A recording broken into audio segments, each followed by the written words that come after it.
எங்க எல்லாருக்குமே ரொம்ப பிடிச்ச ஒரு திரைப்படம் வீரா. ஹவ் இஸ் இட் அப்படின்னு தலைவர் சொல்றது இன்னும் காதுல ஒலிச்சிட்டே இருக்கு. இப்போ வந்து செந்தில் சாரும் ரஜினி சாரும் உங்க ஆபீஸ்ல சான்ஸ் தேடி வருவாங்க உங்ககிட்ட. அதுதான் நீங்க ரெண்டு பேரும் சேர்ந்து நடிச்ச முதல் காட்சியா? கரெக்ட். இல்ல அதுக்கு முன்னாடி நடிச்சிருக்கீங்க. அது மாதிரி நடிக்கலாம் செய்யல. அதுக்கப்புறம் பாக்யராஜ்கிட்ட நான் சேர்ந்த பிறகு அவர் வந்து நான் சிகப்பு மனிதன் பாக்யராஜ் சார் ஒரு கெஸ்ட் அப்பியரன்ஸ் பண்ணுவார் சிஐடி ஆஃபீஸராக.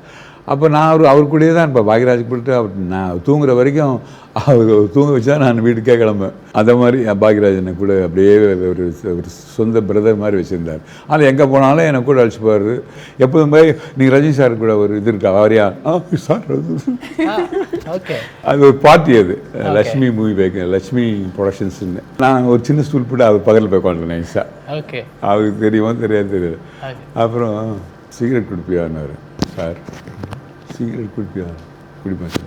ஷக் அப்படின்னு கிட்டாருங்க. என்ன ஆக்ஷன் தெரியுங்களா அது? ஷக் எடுத்துக்கோ என்ன பாக்யராஜ் அவருக்கு தெரியும் நான் அடிக்கிறேன். ஆனால் அவர் எதுக்கு அடிக்க மாட்டேன். அதில் அவர் அப்படி பார்க்கல.